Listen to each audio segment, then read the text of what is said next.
around, stick it in your eye, pick an eye, and I can do it. Because I've been doing that for so long that it just becomes natural to me to be able to pull that off.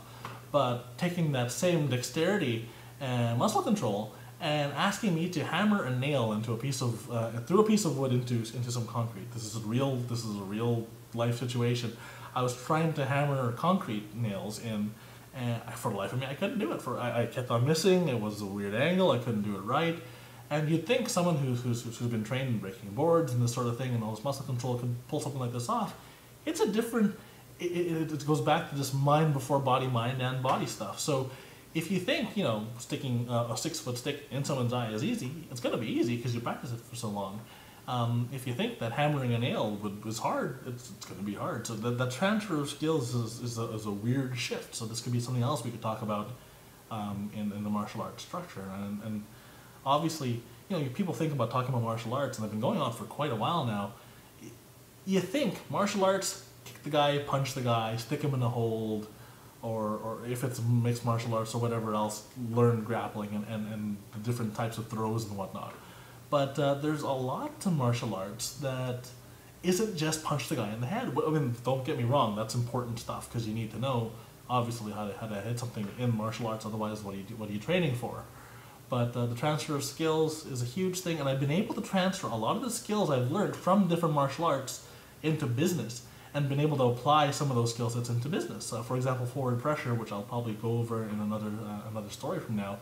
But forward pressure means you're always moving forward. Even if you're not moving forward, you're still thinking forward. You're still inching forward. You're not going backwards. So you're always gaining ground, and making progress. So there's the transfer of skills. Now, real balance. Just balancing drills, shifting over from traditional style martial arts to underground fighting kind of stuff. Real balance drills, can you do it with your eyes closed? And I know it sounds cliche, but can you do it with your eyes closed? It's a whole other thing. Practicing, I'll give you guys an example, a real physical type example. Kicking, just doing a simple front kick. In a 3-step front kick, you break it down into 3 parts. You raise your knee up, standing on 1 foot, balancing. You throw your kick, holding your knee up or wherever it's supposed to be. Then you put your knee back down again. And being able to do this just standing still as a beginner is a difficult thing. Getting to the expert levels, obviously, you want to have better form, be upright, be straight.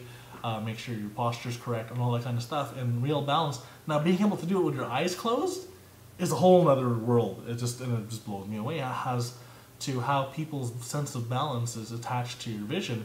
And unless your sense of balance is actually attuned to you knowing your body and where you are in relation to the rest of the universe, it's a different thing. And just try it one of these days. Do whatever drill you're normally supposed to do, but close your eyes and close your partner's eyes if it's a 2-man drill. And see if you guys can still do the drill properly. If you can't, then if you're falling over, you got to work on some balance, and you got to try doing these drills maybe a little slower, but with your eyes closed, then you can actually start to feel things, and it's a different energy when you do that. Now, defining the art. People from all walks of life and all different places in the world do use martial arts. Whether it's their way of life, or it's a way of exercise, it's just a way of social gathering almost sometimes for some people.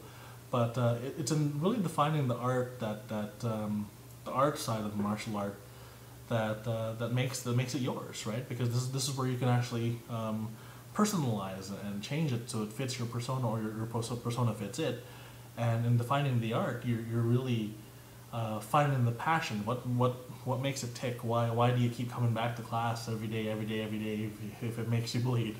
So there's a lot of stuff. Just in conclusion here. I mean, I've been talking for far too long at this point. So I mean, defining the art is finding your purpose in learning, finding your purpose and going forward and learning more about this stuff. So there we have it. I've been speaking for far too long. I have no idea how long I've been speaking for now because my 10-minute timer ran out probably 10 minutes ago.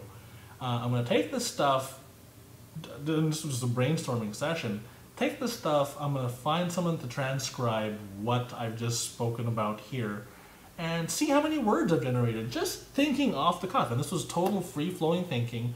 I came up with a couple of things that gave me some ideas and helped me move down the path. But the funny thing is, if it's something that you care deeply about and you're passionate about, you can actually talk about this stuff for a long damn time. And in doing so, this can create the content for a book. And it shows that you are an expert in the field of your study because you can speak about it for longer periods of time without getting completely stuck or running out of things to talk about. I mean, this was great. I wrote some stuff down. Just writing it down, I ran into a block going, oh crap, what do I talk about next? And when I started talking about it, I'm still talking. Oh my God, it's been 20 minutes and I'm still talking. And it's really just eye-opening to see if it's something you're passionate about and something that you're good at and something that you really want to share with others. You can write content on this, and this actually shows Expertsauce.com that if you know what you're talking about and you are passionate again, you can write a book and you can come across as the expert in your field. And again, this was a hobby, a love of mine, martial arts. It was a business at one point of mine, and it still shows. It shows me now. I mean, I haven't gone back to martial arts for quite some time because I had 2 kids just recently, and it shows that I'm still passionate about the martial arts and that I love it, and it really is a part of me. So that's kind of the neat revelation I got out of making this video.